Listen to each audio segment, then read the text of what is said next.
Awesome. So, welcome. This is my first video here on a how-to, and I brought my mom with me. She's a certified electrician, been so for 25 plus years. We're going to do a video on how to install 220 in your garage. Most garages, as you know, probably don't come with 220, maybe while you're watching this video, but I have got some new tools in my garage that require 220, and me not knowing how to do electrical, I brought a professional electrician in with us to get this job done and to get it done right. So with that being said, I recommend anybody that's going to do this get themselves a professional electrician. If you happen to have one as a mom, it works out even better. So first step of the process here is to locate your box, decide what you need, and then kind of work from there. And we'll kind of let her take over, and we'll be intermittent throughout here. So hope you enjoy. Okay. Whenever you want. The hardest part I find running circuits, extra circuits, is determining exactly what you need and what you have available in the panel. In this case, we need a 220 20 amp circuit, and we need a 110 30 amp circuit, and we need a 110 20 amp circuit, because we're going to put extra outlets for the lighting, and we're going to put a 30 amp over there for a specific piece of equipment that takes that much. And the 220, we're going to share it with everything because only one item gets used at a time. If two get used, it'll pop the circuit. That's a safety thing, so it's okay. But it's one 220 item at a time will be running anyway. So we're going to get started to show you. We've opened up the panel prior, and I took pictures of what breakers that we needed, so that way when we go to the hardware store we can get the breakers we need, the right ones. Not making too many trips. We also determined that there are knockouts up here available, and we can get those open. So we're going to be taking out of these. They're going to pop open 3 of those. We're going to put a cable. This is how I decided to lay it out. Knockouts. Knockouts are those little pre-tapped things where we can knock it out, put a connector in there, and a cable. So we're going to come out, and we're going to land a jack. We're going to put we found studs right here, so we're going to put one of those boxes you saw prior. We'll show you later. Box here, because we need 3 circuits, and we're going to put a box up there. Then we're going to come out of this, and we're going to go in here, and we'll land it on the specific breakers that it needs to be. These will be our junction boxes. We're going to come out of these boxes and feed where we need to go. That way. That way we have we're out of the panel. The main thing is just get out of the panel as soon as possible and not have to open it up again.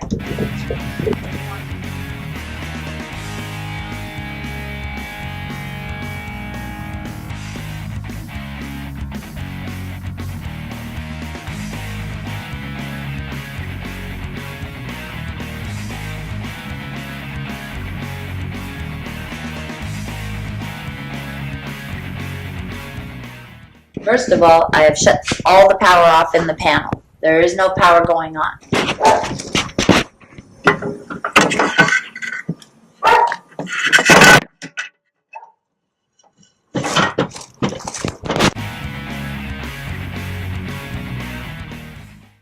But for safety's sake, even though you know there's no power in here, you never, ever, ever work in a panel with more than one hand. You always keep, I call it the one hand in the pocket rule, because it's the path of the electricity, just in case something goes wrong and the panel has some kind of power in it and you don't know about it. You don't want that power to go through your heart and kill you. So you have a one hand rule. And you always work with your palm towards yourself, because if you get shocked, it grabs you, you'll pull away. If you're like this, you'll grab onto it and hang onto it. So you always use your palm towards yourself. So we always do things this way, where if we do get shot, we'll shoot away. That's a safety tip for all power. Always work with your palm towards you and with one hand. Okay, so right here, see these are hot. If your panel was hot, this is where your power is going onto your breaker.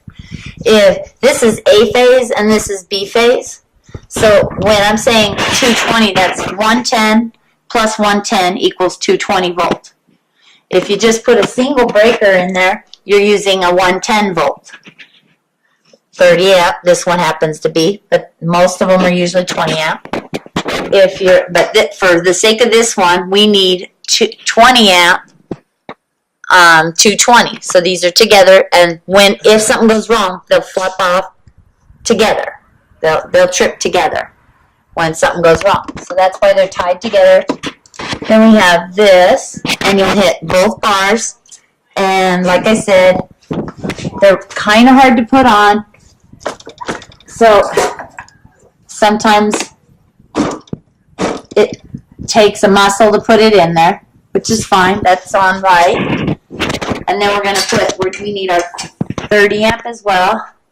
So we're putting a 30 amp in there. That one's going to feed the blower. It's a specific one item. There we go. So there's our breakers that we're going to be using for this project. Now, we've done our knockouts out at the top, and we're going to be feeding the cables through.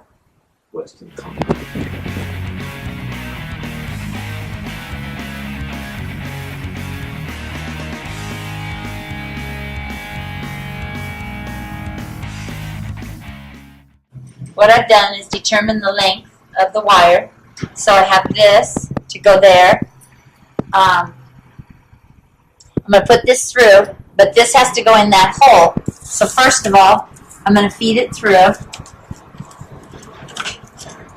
And it has to pull out this way. Okay, so we're going to do this now because we have to get it to go in that hole. We're going to put the connector on here with the threads down.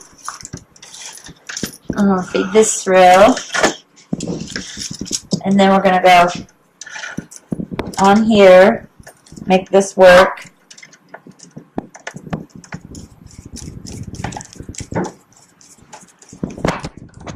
This in here and pull it through. Okay, now I fed the wires through.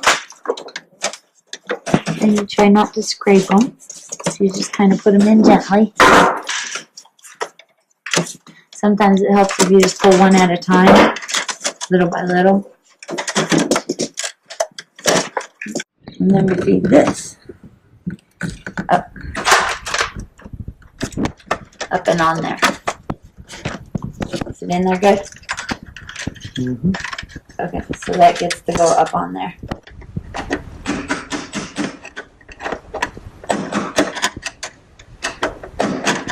Yeah, make sure you label the wires you put in. There's no power. Just testing everything on the bars in here. There's no power.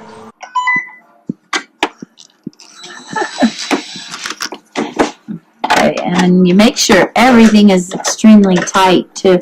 You don't screw it and say, "Oh, that's good. I don't want to break it." Yeah. Okay, so normally, if you want to, you can put black tape on this wire because it's going to be used as a load carrier, not a safety. Like white is usually designated for safety for neutrals. I could put some black tape on that a little bit later. For now, I just want to get it landed so it's ready. I could do that a little bit later though, while it's off and I'm just landing it. But that means you're going to have, between these two, you're going to have 220 volts. So that would be up in this box up here. We're going to, and that's where we're coming out with our 220 volts to feed the stuff in the garage. And the reason it's size 12 wire is because the machines that we're feeding are not more than 20 amps. So we ran 20 amp wire, which is size 12 wire. Perfect. Alright, so after wiring in some 220 into the panel, we'll run the cord over the ceiling, and then we make sure our plugs match. I know I got these plugs that say 15 amps on them, but I was told they work just fine. So they will match up, and they will be drop cords actually from the ceiling. And there you can see I have it made up. ready for the 220 from the panel.